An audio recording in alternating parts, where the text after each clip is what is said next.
We will have a Q&A questions as the review sessions in the final of the sessions, okay? For the next one, I will invite David Keating, the Sales Operation Manager at Echion, talking about opportunities for XNO technology in the global heavy-duty electrification markets. With over 10 years of experience across telecoms, financing, machine learning, and batteries, with expertise in scale-up in technology commercialization and innovation. At Echion, he is responsible for commercialization activities across EMEA and Americas, spanning marketing, business development, commercial growth, and sales. This includes engagement with OEMs and end users, and selling battery system manufacturers to accelerate the commercial adoption of Echion's XNO battery anode technologies. Please, David Keating.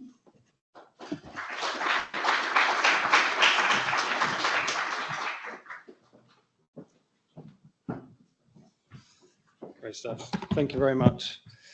I think a really great place to start is with one word that's on the screen at the moment that I think for Echion is a word that we like, and that's opportunities. And I think if we look across the room, the word opportunities will mean different things to different people. You know, how do we grasp that? What does it mean to us as individuals? What does it mean to us as a business? And I found this really nice quote that I think really excites us. And this is it. An opportunity is something that lights us up. It's something that excites us and gives us motivation to pursue a certain course. I think we can all relate to that in what we do day to day. It's often the case that an opportunity leads us to realize what the art of the possible truly is. And so maybe a slightly different take on the talk today, I feel empowered that we're in quite a unique position at Echion, that we get to be ambassadors for innovative new technology and chemistry, but we also get to be an ambassador for CBMM and to showcase a lot of the great work they're doing throughout the markets that we serve. So the context in which I'd like to share my presentation today is about niobium with a focus on the anode active materials where Echion plays a core part. But also why it's really important for OEMs and cell manufacturers to take note and to look at adopting this type of chemistry to support the heavy-duty markets. I think we've seen from the previous talks in the previous session and just before this one, we've got a really great foundation on kind of what anode active materials are. So I shan't reteach you that, but we'll move on as to why it's so important to consider it. Now, I think there's lots of different stats and facts and figures that we can find. And I think as the market emerges and becomes more of a mainstream topic, you'll see more and more pieces of data that come out. But picking up on, you know, an illustrative example, and Rodrigo touched on it earlier around the size of the market and the way we want to grow and the opportunity, the potential. So a representative graph to start with from 23 to 33, and something that was mentioned from Kent's talk was it may be a slightly niche market, but there's billions of dollars there. It's really exciting, and there's plenty of that pie to go and grab. And we see here the example, the growth is there for us all to see. And we know that that's driven by a demand for faster charging properties and enhanced power density.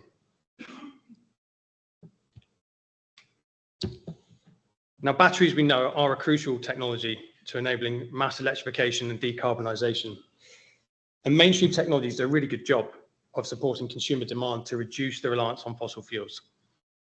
But perhaps it still falls short of addressing the performance demands that some of these high industrial applications demand. There are huge advances being made if we look across the EV market. However, applying some of that technology and chemistry to some of the heavy duty examples perhaps enters a world of cost and performance trade-offs. So what is it we can do to serve the market where we're looking at heavy duty applications? Now, the development, innovation, commercialization is really fundamental to addressing this challenge. We see industrial applications, and some of them on the screen right now, where rail, maritime, mining, perhaps not currently served by mainstream technologies or available technologies that can typically compete versus fuel in terms of pushing the limits of lifetime, of safety, and of high power. especially when you want to charge fast as well. Now, most importantly, whilst maintaining the lowest cost of ownership for these applications in constant use over a long period of time, we should also consider and have a really good understanding of the market dynamics that support these types of decisions. We look at the technological ones, political ones, geographical ones, and the revenue considerations as well. Why is it important? It's pleasing for us that this is Echion's core offering, a safe, long life, fast charging battery technology in the form of our niobium-based anode active material and our battery design know-how. So Anode, our proprietary technology. So as the world's leading developer and supplier of niobium active anode materials, our flagship product line, Anode, is already in the hands of cell manufacturers and commercially available today. You see here some key feature combinations, and it's the combination that really is unique to Echion from our Generation 1 product. Improved safety, which has been touched on a lot today as a key theme. Sub 10-minute charge, 10,000 cycles, and over 260 watt-hours a litre. So these are tailored to the demands of heavy-duty applications, but it's important that it's not restricted to heavy-duty applications.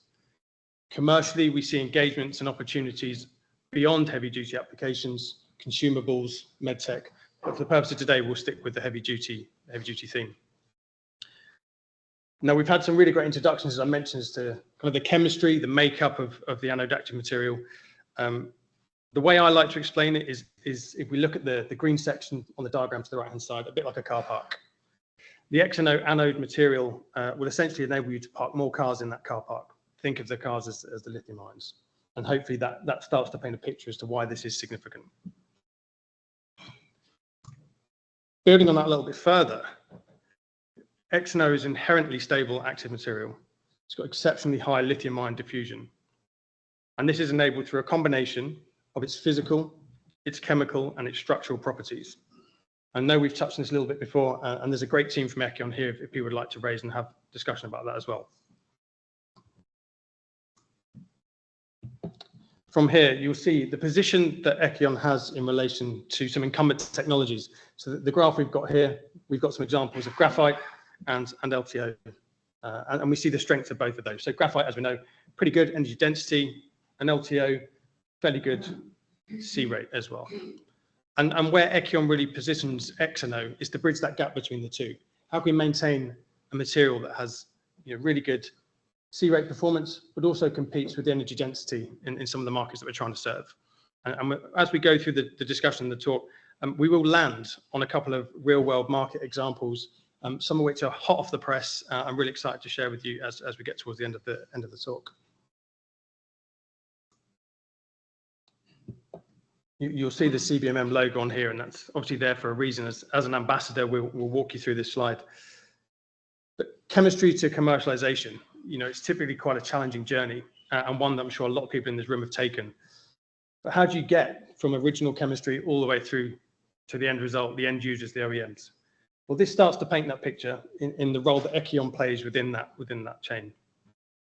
You can see, CBMM on the left-hand side, a really valuable partner for Echion. But Echion doesn't just stop there. We work really, really closely with a lot of our partners, the cell manufacturers, pack module integrators, all the way through to the OEMs and end users. And that's really, really key. We'll touch on it a little bit later about the push and the pull within market to help drive the demand and to reach the goals that Rodrigo shared earlier on around achieving that market growth.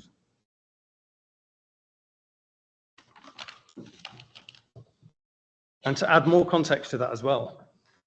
So for those that follow, I guess, social media closely, and I'm sure most of you have seen this in the news already, but November was a really key milestone for CBMM and Echion in our partnership. And milestones is a really nice word that we like to use at Echion as well. So the official production plant opening happened maybe 2 weeks ago. A big event in Brazil. I'm sure a lot of you saw the coverage of it. But as Rodrigo said, initially maybe a gigawatt of production capability, and that will increase. That definitely will increase, both through the acceleration of potential that we see within market, also from that demand as well. And Rodrigo made a really, really great point But for a new technology entering a market, you try and be disruptive and innovative and exciting. You've got to be ahead of the curve. There's no point waiting for that demand and, oh, shoot, I wish we'd have started production a bit earlier. Okay, so now we're in a really strong position that as soon as that demand starts to grow, we're already ready for it. We're all set up for it. It's a case of delivery, and it's a growth story rather than a, oh, can we do it story. And we see, working with CBMM, there's a lot of challenges we get asked about how we address them in terms of, the eco-social kind of governance. How do we make sure that we're sustainable? And working with CBMM, with the production plant, we're able to do that in a really sustainable way, which is really important to the cell manufacturers we work with, but also to the end users and OEMs, because it is a real care and a real concern and consideration they have.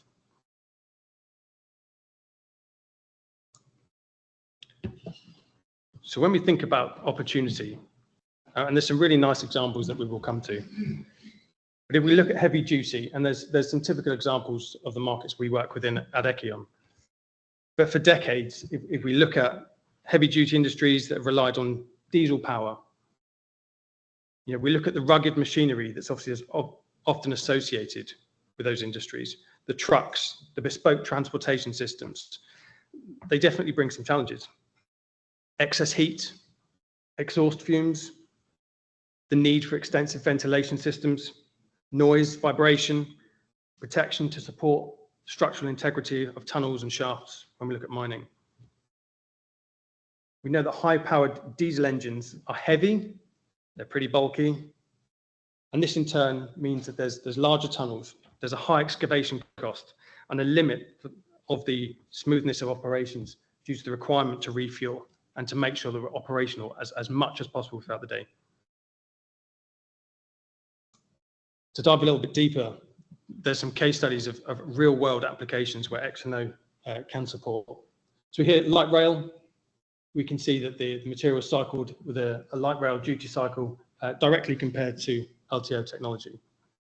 You can see that the smaller battery pack was possible, the lower cost of ownership, and half the pack manufacturing cost. So these are all things that when you look at innovation opportunity, what is the art of the possible? Why should we be excited? What does it mean for the industry and the markets? And we start to see here that not just a theoretical use case of what it could be, we start to see real world examples of it actually happening and getting some tangible results. Similarly, with the Charge on Innovation Challenge that Echion was involved within, and we saw fast charging, again, a real demand coming from market that we're able to showcase how we can meet that. Long cycle life, minimal battery pack size as well. And that's another key theme that's coming out. How can I make sure we're powering these applications without the need to bulk on huge amounts of extra space to store batteries? I think maritime is a really good example where there's perhaps some misunderstanding where to electrify a vessel, we run the risk of sinking it, which I don't think is quite the case. And I think that's where the education, the awareness within market is a really key piece that Echion and CBMM work together to make sure we provide. But something else has been touched on as well, in line with safety, but also the temperature. So I saw a couple of the presentations earlier mention the range in which temperature has such an impact on the adoption, but also the application and the performance of some of these use cases. And it's great to see that the technology and the chemistry is meeting the demand of sub-zero temperatures all the way up to 45, 50, sometimes 60 degrees C. So it's quite a nice range there. And if you think of the applications and some of the environments that they operate within, again, if we look at maritime, you take a ship, north in the winter, you can be facing some pretty hostile environments there. So it's important that these are addressed and considered at a much earlier stage.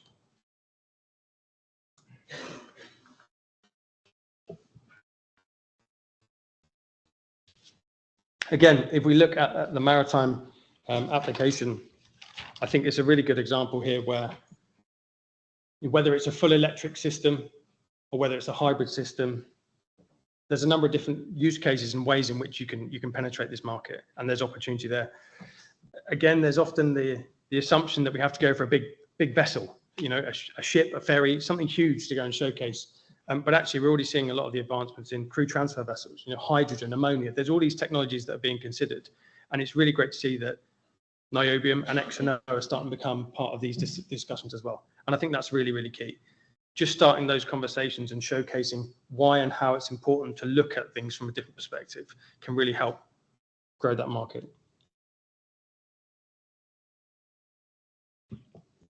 So in keeping with some of the comparisons, and there may well be a few competing scores on here, but I think it's nice to illustrate perhaps where Echion sees XNO in comparison to sort of our direct competition, so LTO and graphite technology. So you'll see here, volumetric energy density, the C rate, cycle life, temperature, and upfront price. And I think when we look at opportunity potential, being competitive is probably the first hurdle you have to come across. Why should we look at new technology? Why is this important? What does it mean? Why now? And as part of that adoption, you'll always have people that jump at it and want to go first. You'll always have people that like to sit back and essentially suffer a bit of a FOMO fate that they wish they'd have done it earlier. But you can see here from some of the analysis that we've undertaken, XNO performs pretty well. And obviously the backbone to that is the niobium oxide. And I think it's really important that this becomes more mainstream. A really great chat with some of the team from Benchmark earlier today who are in the audience. And we were discussing around why is organizations and analytics platforms not including more about niobium. And I think there's a really great point raised, and actually it's a bit of a chicken and egg story. We can probably promote a lot of these scores, but how much investment and how much belief do people have in it if they don't see it actually in the real world happening? And so that's a journey that we all have to take to showcase these applications actually working in real world using this type of technology, to have that investment both intellectually and I guess emotionally as well, to make sure that that becomes a really, really fundamental piece of the initial discussion on what technology and chemistries to choose. I really like this slide, and hopefully I can share with you why. Because as part of the journey, we go from the raw materials all the way through to the end users.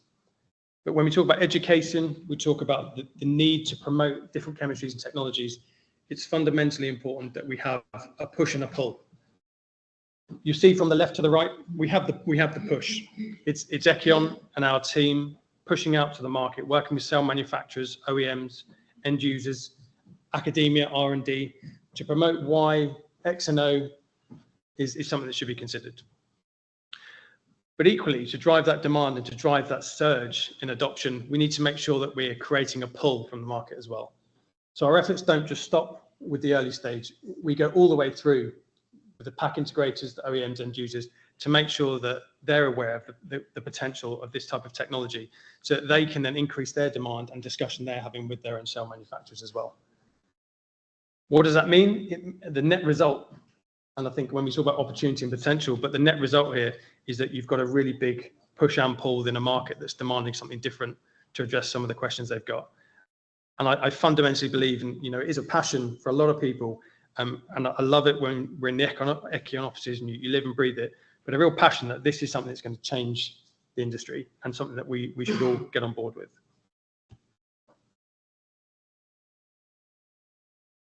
So where do we position ourselves today? So I think de-risking that roadmap is really important. Building that body of confidence is really important. Echion's working with around 40 cell manufacturers globally, various different stages.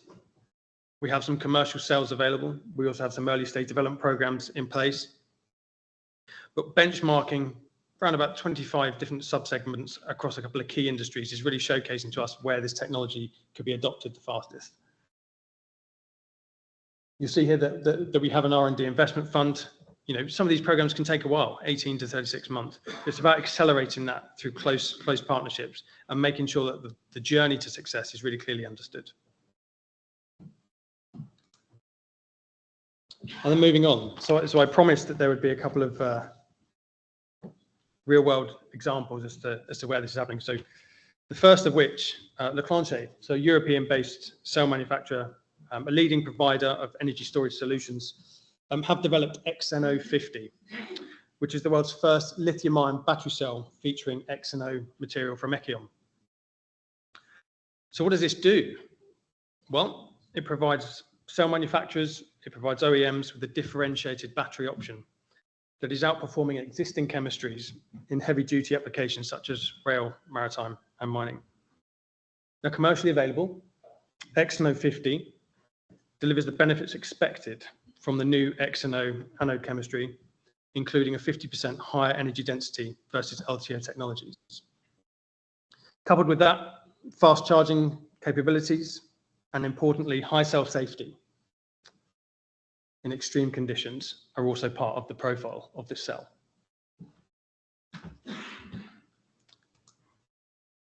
And to close out this project, so those of you who follow social media may know what's about to come. I was hoping that I'd be the one break the news and share the hot off the press news, but I think our social media team beat me to it. However, to further the examples and the potential collaboration and opportunity, the Switch Technologies project, so in partnership with Switch Batteries in Australia, we were able to take a Toyota Land Cruiser 79 series. And what we're able to do is following a successful debut on track, which was yesterday. So if you have seen the videos, then well done. If you haven't, do check it out. But we're delighted to unveil the world's first vehicle powered by Echion Technology. Now this does one fundamental thing, which I think is something that I want everyone to sort of take away from this presentation. But it demonstrates the advancements in the electrification of heavy-duty vehicles that require minimal downtime and low TCO. And I think that's really significant because it does a couple of things as well. It's a market demonstrator for real-world relevant application, and it's just the start. Where do you take it from here? It's a promotion for XNO on behalf of Echion, but also on behalf of CBMM when we look at niobium chemistry. And not just within the mining space. Again, the potential to take this into other industries is pretty there to see. But also it's a test bed. I think when you do develop new chemistries, new technologies, you work with cell manufacturers to put something into the market, you've got to stand by it. You've got to be proud and confident that it's going to work. And this is a really great example of that in action. Now, for when you do go to the networking session, we've got a bit of a table. You'll see actually that there's some samples on that table that are illustrative of what was used in this project. You see the packs over to the right-hand side and the modules. So do come and take a look. But what I do want to share is that the opportunity is there. The heavy-duty markets, as we can see here, they're aligning with that expectation, that potential, and they're recognizing that within that opportunity, we can start to set the scene. But let's push forward and let's showcase that potential and move it into reality so that more and more examples like this become mainstream, become evidenced, and the relationship with the likes of CBMM, Echion, cell manufacturers worldwide. You've seen the talk from Toshiba as well. There's lots of opportunities coming to market. And to go right back to the very start of the conversation, it may be niche, as Ken illustrated in his talk, but it's a huge opportunity, a huge market segment that we can go and grab. 38%, as Rodrigo was sharing. That's significant. I think this is just the start of grabbing that opportunity. So keep your eye out for it. Do follow it. The QR code's on the right-hand side there. If you are interested in that journey, you can scan it with your phone. There's a whole series on YouTube, and I'm sure the final episode will be added to that following the announcement yesterday.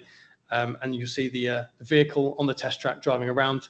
The bottom right-hand picture is from that video as well. So we have the evidence it works, but we're very excited for what the next couple of years hold. So watch this space. And again, let's celebrate the opportunity and the potential together. To close out, just to kind of conclude on the application benefits, you'll see safer, fast charging, longer cycle life, higher power density. I really hope that message has come through with the presentation I've shared with you today. Why it's so significant, why we should all take note, what it means for the industries going forward, especially within heavy duty. This is a real game changer, and I think we're going to see more and more examples and adoption of this, which we're really excited by. Thank you very much.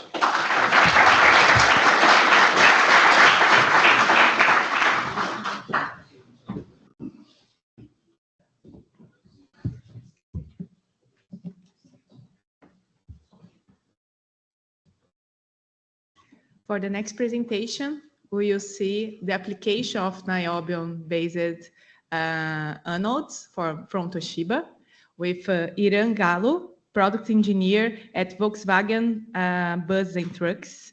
The presentation will be about the e-bus prototype applying Echion Technologies. And Iran is a product engineer at Volkswagen Truck and Buses for the CBMM project, responsible for the battery system development, test, and vehicle integration. Iran has a PhD in electrochemistry and has previous experience as a researcher on the development of lithium-ion batteries pouch cell.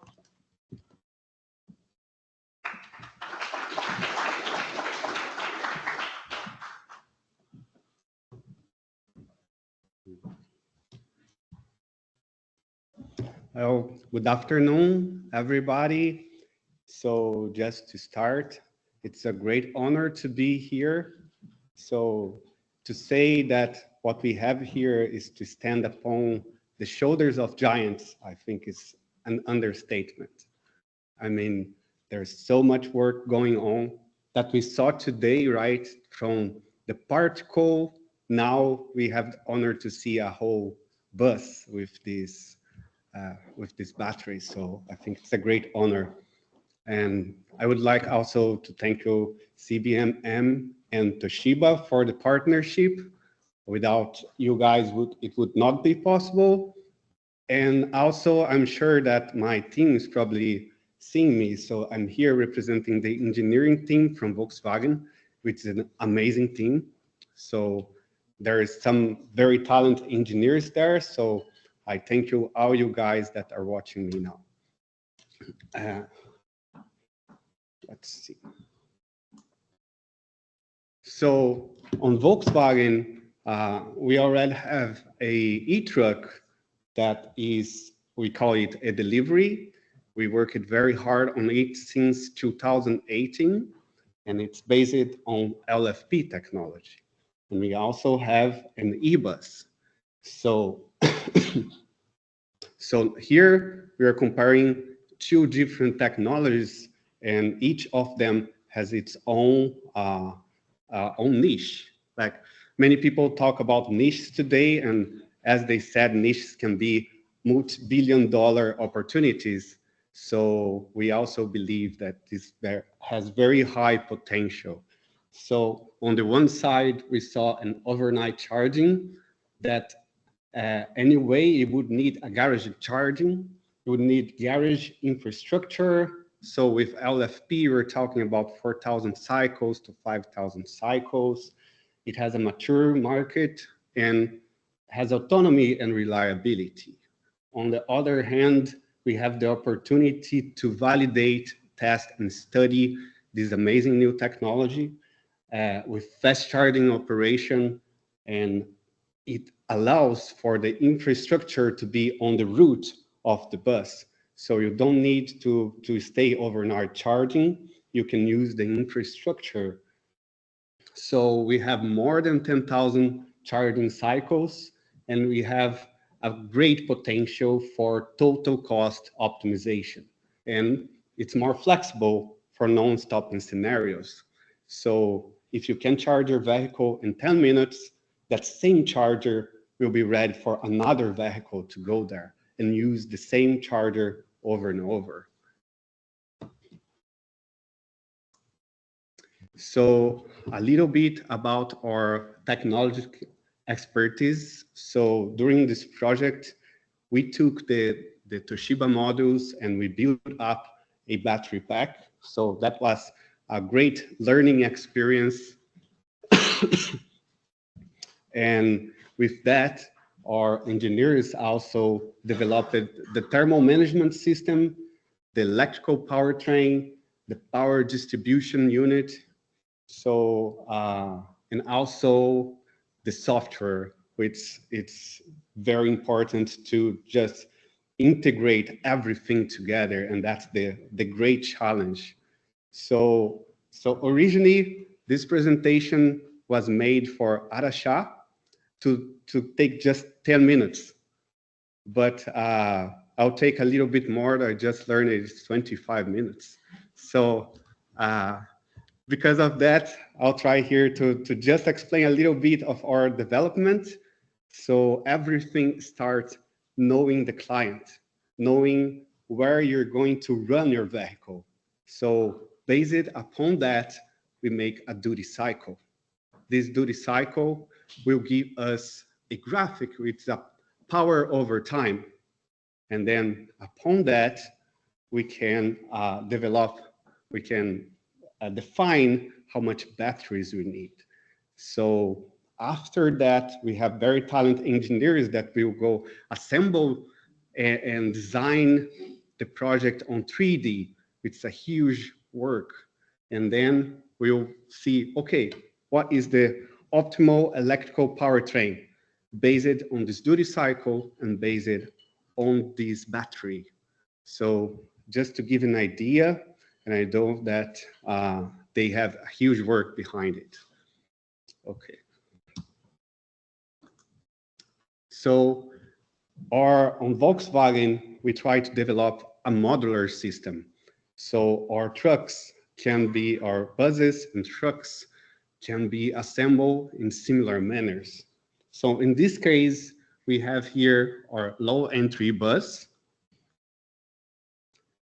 And within a very similar platform, we can do a high floor bus, which is the case of the CBMM prototype.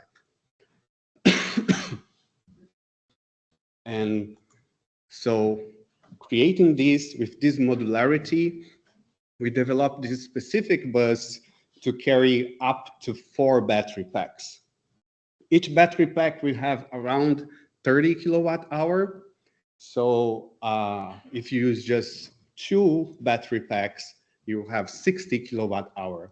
With a 300 kilowatt charger, that will go from 20% to 100% in 10 minutes with 2 battery packs.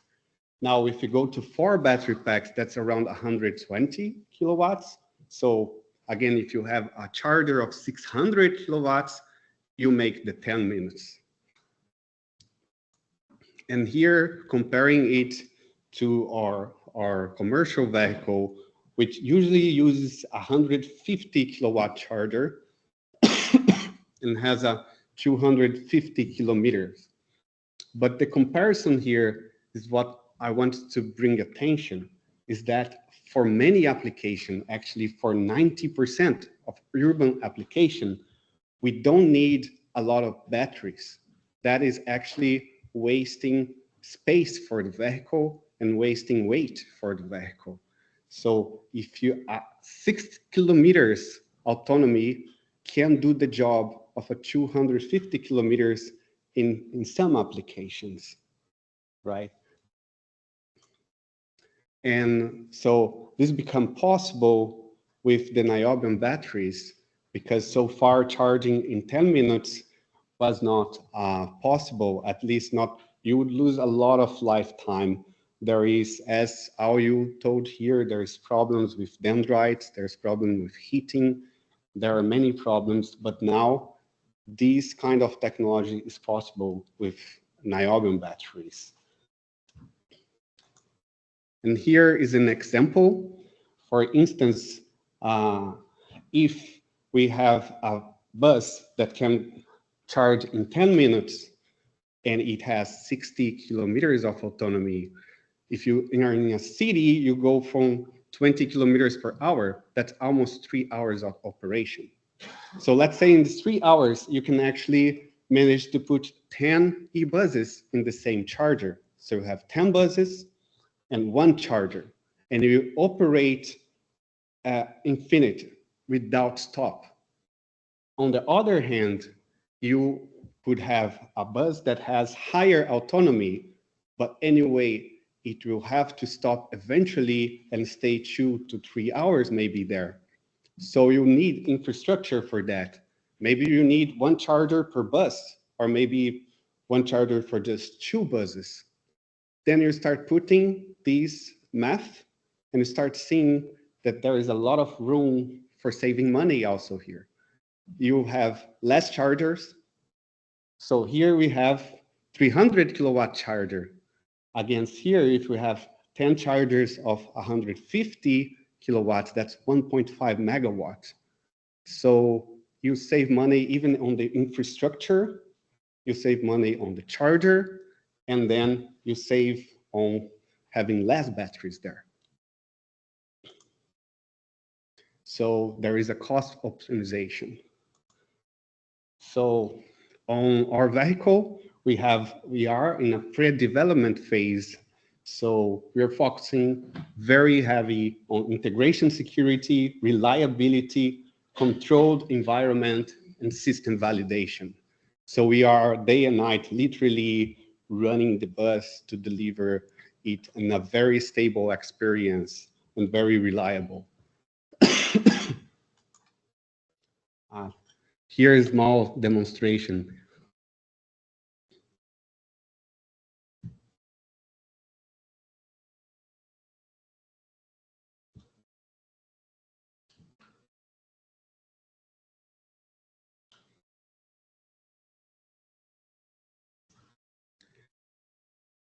So this is in our durability track where we made many of the tests. We go through holes, we stress test the vehicle, and it's a great opportunity to show also.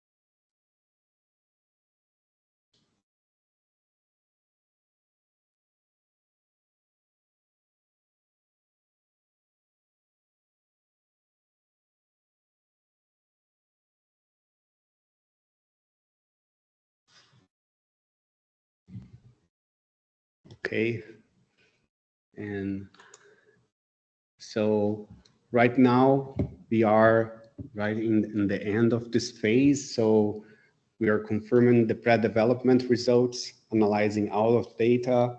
Toshiba is also looking to the SOH over time during this application. And now we are in the phase that, so we're improving it. And so we are operating in real conditions here. There is instant data acquisition, functional validation, performance and durability monitoring, and improving energy efficiency and TCO. And that's it. Thank you very much. It's a great honor to be here.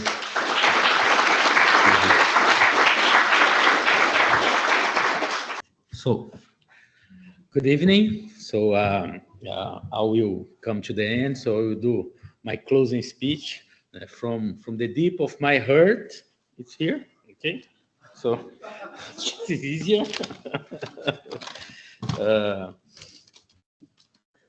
So I would like now to bring to the end our 2024 International Conference on Niobium-Based Battery.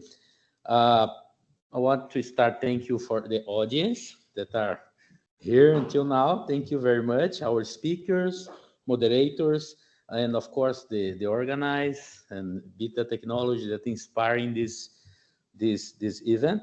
So as we could see here, the aim of this year's conference was to hear about the latest developments on niobium-based anode and cathodes, and also to showcase some market readiness application. Maybe 7 years ago, our very first conference was more an academic approach, a laboratory dream, but after 6 years or almost 7 years of hard work, now we can see a real buzz running. Our partners, they shared many different applications that are going commercial.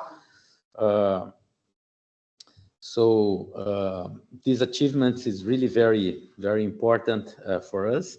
Also, another highlight is our manufacturing facility in Brazil. So it was also a very, I would say, very important milestone. 2 years ago, myself and Robson, we toured Europe to discuss with some potential end users about what they feel about this technology, and most of them, I think 3 or 4 big potential customers at that time, they come to us and say, okay, we heard about this technology, and by the way, we try some samples, but there is one big problem with this Niobium technology. Nobody can deliver at scale. He said that at that time. And if we cannot buy at scale, we will not spend time and money trying to validate that. And then in 2 years, okay, it works properly. Where I can buy? Oh, no, I need to build a supply chain. And then we come back to Brazil and say, look, we need to have something in order to break this chicken and egg story. And then we did that with the Volkswagen project, with Toshiba and CBMM, and also we did that with Echion in the industrial manufacturing. Okay, so that was very, very important. We believe that more fundamental research is needed and will be needed, and CBMM is here to support also the fundamental research. We are supporting also now very much business development, final applications, but fundamental, everything comes from this fundamental understand. All the examples that you saw here today come from the fundamental research many, many years ago. So I'd like also to offer my personal congratulations to the winner of the 2024 Charles Hatchett Award, represented today by Dr. Pete Barnes and Professor Claire Xiong from Boise State University. Thank you very much. I hope you have an enjoyable night tomorrow, because we have an official ceremony to grant the award. And I hope that all of you have also a very pleasant day today. So, and now I encourage you to keep the good discussions. There are some invitations for you yet. The first one is just after closing here, if you can come to the stage to do a group photo. So I'd like to keep this moment, okay? So, of course, for those that are available to take the picture, please. And then we will invite you also to join us in the same hall where we have lunch today for a final cocktail reception, okay? And then we can keep talking. Thank you very much. Have a nice and pleasant, safe trip back home. Thank you.